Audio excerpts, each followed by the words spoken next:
بسم اللہ الرحمن الرحیم۔ السلام علیکم۔ روزانہ واقعات سننے کے لیے اس چینل کو سبسکرائب کریں۔ مدینہ میں ایک یہودی تھا۔ وہ ملک شام گیا تاکہ تجارت کے لیے کچھ سامان خریدے۔ سامان خرید کر جب واپس آ رہا تھا تو اس کی نظر ایک غلام پر پڑی جس کا رنگ بہت کالا تھا۔ وہ کسی لحاظ سے بھی خریدنے کے لائق نہ تھا۔ یہودی نے سوچا کہ اگر وہ اسے خرید لے اور اپنے شہر مدینہ میں جا کر مہنگے داموں بیچ سکتا ہے تو نفع کما سکتا ہے۔ چنانچہ اس نے وہ غلام خرید لیا جس کا نام سالم تھا۔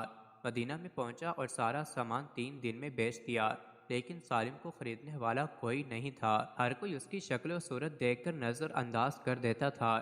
یہودی نے غلام سالم سے کہا کہ وہ سامان پکڑ کر دھوپ میں کھڑا ہو جائے تو لوگ یہ سمجھیں گے کہ غلام بہت محنتی ہے اور دھوپ میں بھی کام کرتا ہے تو وہ خرید لیں گے۔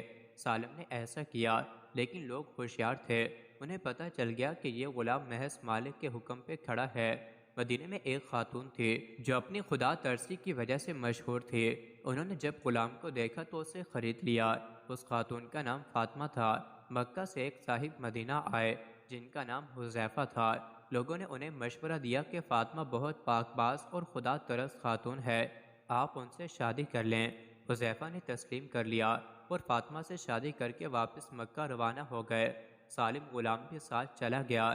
مکہ پہنچ کر حذیفہ نے اپنے دوست عثمان بن عفان سے ملاقات کی اور اسے خوشخبری دی کہ میں نے مدینہ میں ایک خاتون سے شادی کر لی ہے جو بہت اچھی خاتون ہے اور اپنی پاک بازی کی وجہ سے مشہور بھی ہے۔ لیکن عثمان نے اپنے دوست حذیفہ کی بات پر خاص توجہ نہ دی۔ اس بے رخی کی وجہ سے حذیفہ کو رنج ہوا اور انہوں نے اپنے دوست سے اس کی وجہ پوچھی تو سیدنا عثمان رضی اللہ عنہ نے بتایا کہ میں اسلام قبول کر چکا ہوں اور تم مسلمان نہیں ہو، لہٰذا ہماری دوستی نہیں رہ سکتی۔ حذیفہ جانتے تھے کہ عثمان بہت سمجھدار انسان ہیں، وہ کوئی بے فائدہ کام نہیں کر سکتے، لہٰذا اپنے دوست کو کہا کہ میں بھی اسلام قبول کروں گا اور اپنی زوجہ فاطمہ اور غلام سالم کے ساتھ اسلام قبول کر لیا۔ ایک دن آپ صلی اللہ علیہ وسلم نے خواتین میں بیان فرمایا جس میں غلام آزاد کرنے کی فضیلت بیان کی۔ فاطمہ نے گھر آ کر سالم کو آزاد کر دیا، لیکن سالم نے کہا میرا ملک شام بہت دور ہے، آپ لوگ بہت اچھے ہیں، اس لیے میں آپ کو چھوڑ کر نہیں جاؤں گا۔ چنانچہ حذیفہ نے سالم کو اپنے پاس رکھ لیا اور سالم کو آپ صلی اللہ علیہ وسلم کی مجلس میں بھیجنے لگے۔ سالم قرآن کی تعلیم حاصل کرنے لگے۔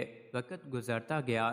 ایک بار یوں ہوا کہ وہ مسجد میں قرآن پڑھ رہے تھے کہ آپ صلی اللہ علیہ وسلم تشریف لائے اور ان کا قرآن سن کر کہا تمام تعریفیں اللہ کے لیے ہیں جس نے میری امت میں سالم جیسے لوگ پیدا کیے۔ اتنی بڑی تعریف تھی کہ اس سے پہلے کسی کے لیے نہیں کی گئی تھی۔ ہجرت کا حکم آیا اور سالم نے بھی مکہ سے مدینہ کی طرف ہجرت کی۔ مدینہ جا کر وہاں کی سب سے پہلی مسجد قباء کے امام مقرر ہو گئے۔ لوگ رش کرنے لگے کہ ایسا غلام جسے کوئی خریدنے کو تیار نہ تھا آج مسجد قباء کا امام بن گیا ہے۔ پھر وقت گزرا، آپ صلی اللہ علیہ وسلم کی وفات ہوئی۔ خلیفہ رسول سیدنا ابو بکر رضی اللہ عنہ کا زمانہ بھی گزرا اور امیر المومنین سیدنا عمر رضی اللہ عنہ کی وفات کا وقت بھی قریب ہوا۔ اس وقت سالم دنیا سے رخصت ہو چکے تھے۔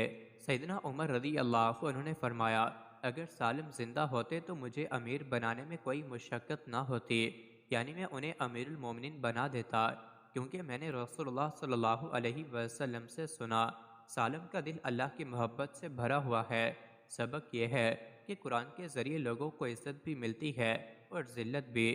جو قرآن سیکھ جاتے ہیں انہیں اللہ تعالیٰ ایسی حکمرانی عطا کرتا ہے کہ وہ لوگوں کے دلوں پر حکومت کرتے ہیں۔